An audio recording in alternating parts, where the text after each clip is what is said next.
What's up guys, welcome back to another video.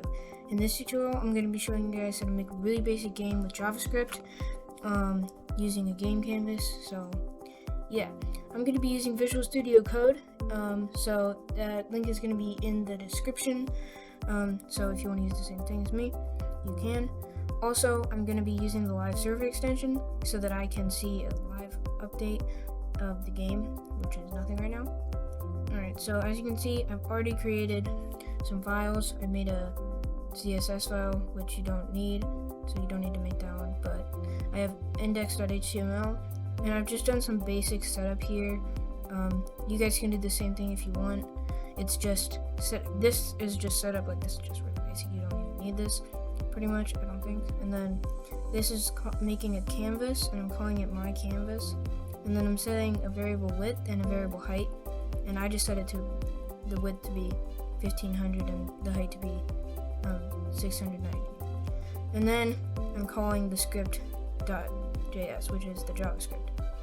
So now I'm going to start making the JavaScript. So first thing we need to do is make a const and call it canvas. And so we're going to set this to be the document.getElement by ID my canvas. So we're going to be getting the canvas that we just made. So this variable is going to represent it. Then we can make a const called ctx, and we can say equals canvas.getContext 2D, because this is going to be a 2D game. Then what we can do is say canvas dot, you guys don't have to do this part, I'm just doing it because I think it looks a little bit better. So I'm just setting this to be like, setting it so the canvas will be a little more centered. It's not perfectly centered, but I'm just gonna do it this way. So I'm just doing this. You don't have to do the canvas.style part. So then what we need is some variables to well, actually, no. First we should make the background. So we can just say ctx.fillStyle, which is basically just setting the fill color. And then we can say equals, like, whatever color you want. I'm just going to say red. Then we can say ctx.fillRect, which will make a rectangle, and fill it, of course. We can say 0, 0. And then we can say canvas.width. No, not client width, and canvas dot height. Then we can go ahead and open this tab that I have with my live server, and it didn't work for some reason, and I don't know why it wouldn't work, unless I just spelled something wrong. Oh, of course. So canvas was spelled wrong right here. Sorry. Okay. Now, as you can see, this is the size. This is where the game will happen on the game on the game canvas. So, yeah. So I'm actually going to change this to black for the background, and I'm going to put this in a function, and I'm going to call it reset. This is gonna basically, what this is doing is it's gonna like clear the screen. Kind of, because okay, so it's not like erasing all the stuff that we're going to draw to the screen. It's more like it's covering it up, and then we're going to draw the new stuff on top of it. So that's basically how this is going to work. Then what we're going to do is make another function to actually draw the game. So we're going to call this draw game, and we're going to put the reset function in here. So we're going to call this function.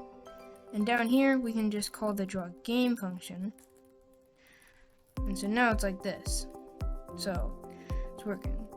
Next, we can add this thing called request animation frame, and then we can put the draw game function in there. So that's just something that you need to do. I don't really know why, but it's just something that makes it work better. Anyways, then what we're gonna do is make another function called drawPlayer, because the game would be pretty boring without a player. So let's go ahead and add that. And then we need to make a function for that. Oh, that's why it wasn't working. I didn't make this into a function. So make sure to put function before you make a function. So there. Fix that. And then we're going to say function draw player. Oops. And then we can say ctx dot fill style, and then equals, and I'm going to set the color to be red for the player. Then we can say ctx dot fill rect, because we're going to make a rectangle.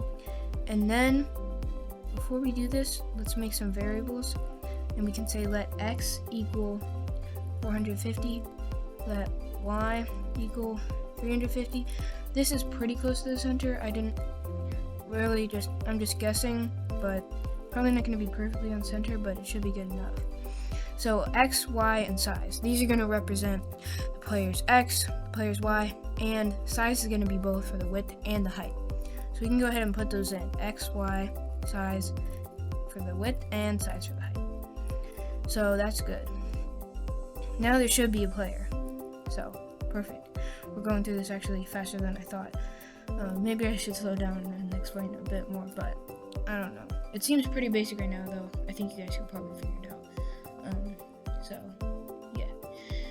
So yeah, we're pretty much like halfway done with all the main coding. I mean, there's a lot of more typing, but it's not really that much more stuff that we're really going to add this video. So that's most of the main drawing part, actually. We're going to make another function here called getKeys, and this is just going to check like what keys are being pressed so we know how to move the player. Before we do that, though, we have to actually check what keys are being pressed. So we use document.addEventListener to see when keys are pressed. Then we can put key down in parentheses, and then we can call it key down, which is going to be the name of a function that we're going to use, and it's going to be called when this event happens. Then we can also make one for key up and change this in parentheses to also be key up. Alright, now after this we can say function key down, then we can say event, because this is going to be called when there's an event. Then we can say if event, and so it's putting down what key is being pressed, so that's what the event is. So event.keyCode, if it equals, and put two equal signs, equals 40, which is the key code for the down arrow. So if the down arrow is pressed, then we can set down to be true. So like that. Then we're just gonna need, this part's not that much fun because we're just changing and doing the same thing over and over. But then we just need to paste this 4 times and then change this to be for the down arrow is, the up arrow is 38, so we can say up equals true. The left arrow, no, the right arrow, I'll do right arrow next. Right is 39, so we can say right equals true, and then left down here, and left is 37. So there's all the keys. So now they will be set to true, but we also made a key up event so that we could set them to false, because if we just press it now, the values would constantly remain true because it never sets them to false. So we have to make this key up event, oops, not capital P, key up event, so we can set them to false when it's not being pressed. So just change all the trues to be false. So when the key's up, these variables will be set to false. Alright, now we have the keys down and they're setting the variables. Now we need to make the get keys function so we can actually move the player. So we can say get keys, actually function get keys, and then what we can do is say, I'll put this in parentheses, and then say if down, and then what I'm just gonna do is say y plus equals speed. And I forgot to do this, but let's also make a variable called speed. So let speed equal 10. Alright, then we're just gonna copy and paste this again. Oops, I forgot to copy it. Alright. and then we're gonna say up, and then left, and right. Then we can say y minus equals speed, and for the left it's going to be x, and this is going to be x also, and then x is going to be right is minus equals. So now, okay, so the player is gone for some reason, and I don't know why. So let's try to figure this out here. I probably spelled something wrong again, because, yeah, so let's see, the player, the fill style, okay, so it's re-saying it's getting the keys, and then it's drawing the player, so it should be drawing still. I'm just gonna look and see if there's anything wrong with this. Sorry, I don't know why it's not working. So yeah, this should all be working.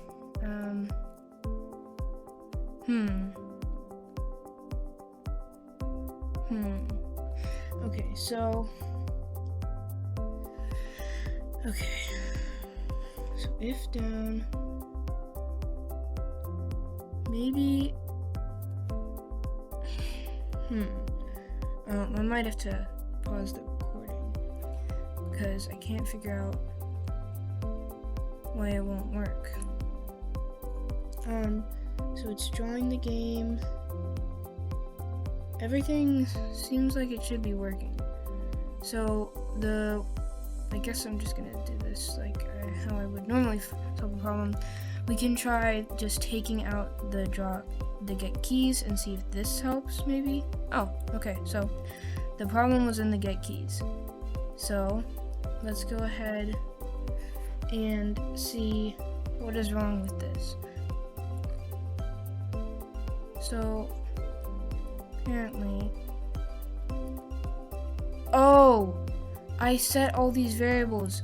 I forgot to say right equals. I forgot to make these variables. Okay, sorry guys. I thought I already did this.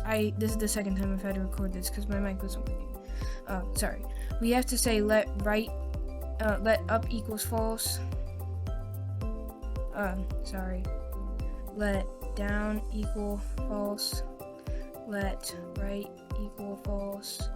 And let left equal false. Alright, now all these variables are made. It should be working. And now, as you can see, oh, I actually did this backwards. This is supposed to be a minus, and this should be a plus. So do it like this. Okay, there. Now we can move around. So this is pretty good, but what I'm gonna add now, this is gonna be the last thing I'm gonna add, I'm gonna add friction. So what we can do is down here, we can say let x speed equal 0 and let y speed equal 0. So, oops. We're gonna say y speed. So now we have x speed, y speed, and we're also gonna make friction.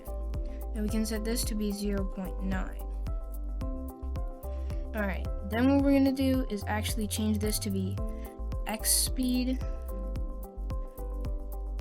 And, oh wait, no, that's supposed to be y. So we can actually change this to be y speed. And we can change all these to be x speed. Then down here we can say x speed times equals friction. So it'll set it to be itself times friction. And then we can do the same thing for the y speed. Alright, now, if we reload the page here, whoops. Okay, it's not working, but I know why. We have to make another function called move player. Well, we don't have to make another function, but that's just what I'm going to do. Then we can say, in the move player function, we can say move player. Then we can say x plus equals x speed, and then y plus equals y speed. And now the game should be finished. Oh, okay. The speed is way too high, so I'm gonna actually change this to 1. Let's try this again. As you can see, the player moves really smoothly across the screen, way less jerky than it used to be. So I think this is really good. So that's gonna be it for this video. I hope you enjoyed and I hope you learned something. This wasn't meant to show you how to like make a whole game. It was just to kind of give you a better understanding of JavaScript and help you get started on making your own games. I might continue this series and add like how to make some collisions and stuff, and maybe show how to make a whole game with this script as the base. But that's going to be it for this video, so make sure to like and subscribe, and I will see you in the next video. So bye.